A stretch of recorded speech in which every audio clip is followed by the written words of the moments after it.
give you the treasures and riches stored in secret places. Isaiah 45 verse 3. Magandang oras, magandang buhay mga katiyats. Meron tayong bigyan ng partial analysis dito.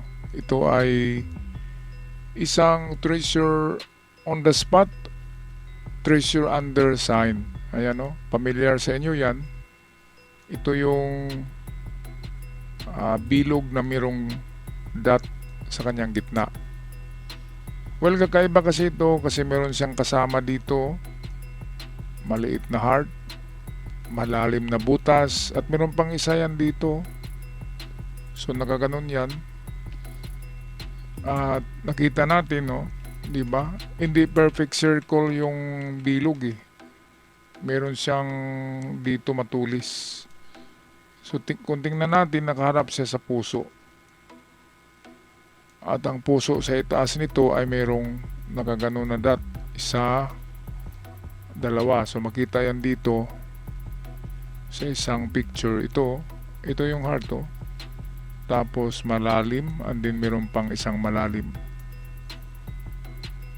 Okay, so naka-arco siya. So ibig sabihin yan ay dito sa likod na banda. So dito yata yung dito banda yung ito. Pero matulis yung parte ng circle dito na nakaharap siya sa heart. So ito yung dito, ito. At dito yung heart banda. Ito yata yun, no? Ayan, so atin mo na pag-usapan tong mga ganito na sign. Ito yung mga treasure under talaga ito kung perfect siya na circle. Perfect circle hindi yung tabingi. So perfect. Mahirap lang ito perfect na to eh. Ayan. So yan, treasure under yan. Kapag square din na magkasing sukat yung mga sides, equal sides ang sukat, treasure under pa rin yan. At sulok na equal side din ang haba ng mga gilid, treasure under ang tatlong ito.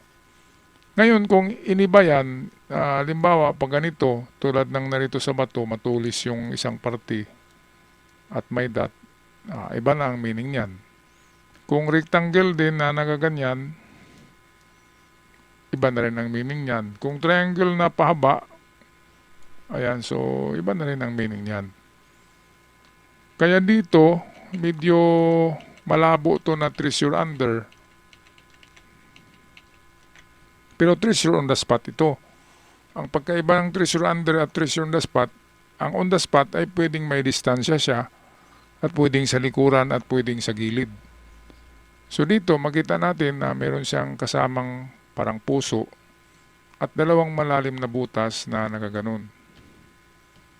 So kung i-connect the dot natin yan, connect the dot, nagtuturo siya sa likod ng bato na ito. Itong bato na to, ang tinuturo ay likod.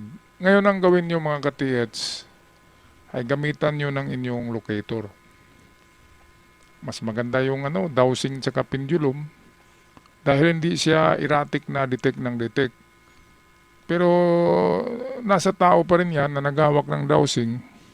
Kung hindi magalaw yung kamay, kailangan stable talaga kasi kapag magalaw, ikis ng ikis ang dowsing.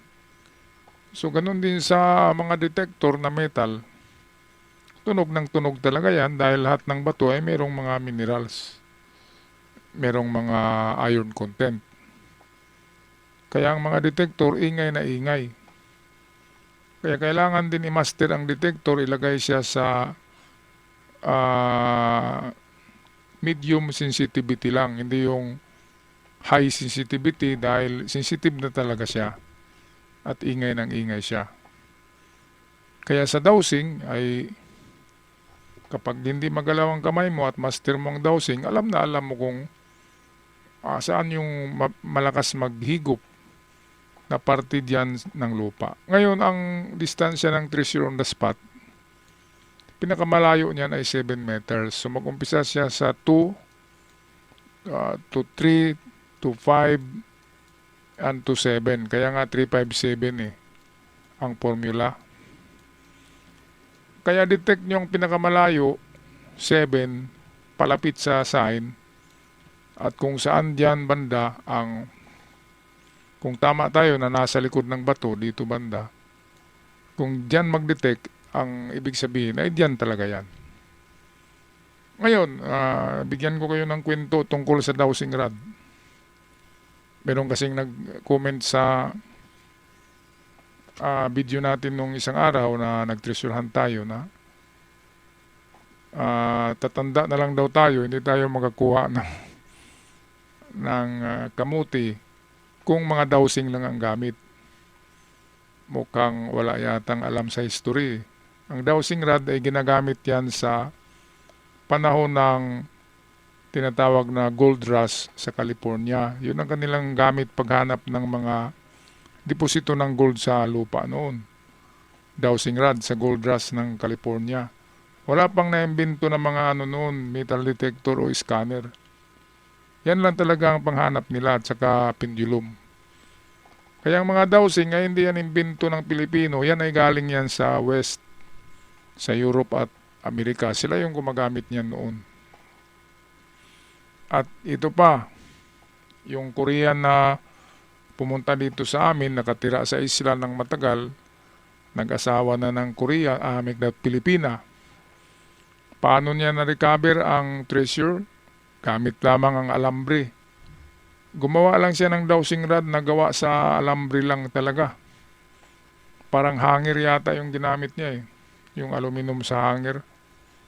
Kasi meron siyang mapa, alam niya na diyan mismo malapit sa kahoy. Alam niya na yung marker kahoy. At alam niya na malapit sa kahoy. Kaya para ma-pinpoint niya saan hukain, gumamit siya ng dowsing.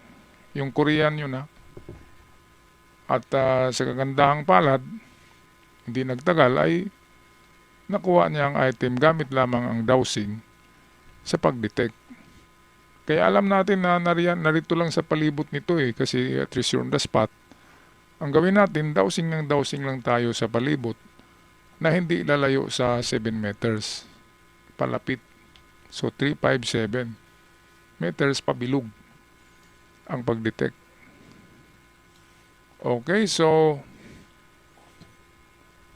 master nyo lang ang dowsing, pero kung bago pa lamang kayo sa dowsing, magpaturo muna kayo sa mga matagal na nag-dowsing na alam na nila kung paano gamitin. Kasi kung isang buwan ka pa sa dowsing, wala pa yan Galaw ng galaw pang dowsing hindi yan maghahanap. Pero kung matagal ka na at may mga itong experience ka na-detect na mga bagay, yan malaman mo talaga na makapag-detect ang dowsing rod, mga kababayan. Kaya wag na kayo mag-isip ng 1,000,000 na scanner. Galing na ako diyan sa LB16, 800,000 yun Pero mas nakakita pa kami, nakadiscovery pa kami ng legit na tunnel dahil lamang sa dowsing at pendulum. Kasama ko si penduluman. Pero hindi akong naghukay noon, pero nakita ng mga naghukay na talagang positibo ang ilalim ng tinuro ng dowsing na gamit namin. So maganda talaga ang dowsing rod lang, 500 lang gasto nyo yan Order lang kayo sa Shopee o Lazada plus LBC, gastos lang kayo ng 400 plus to 500. Mga kababayan, mga ka-TH. Okay, so ito na. Balikan natin tong sign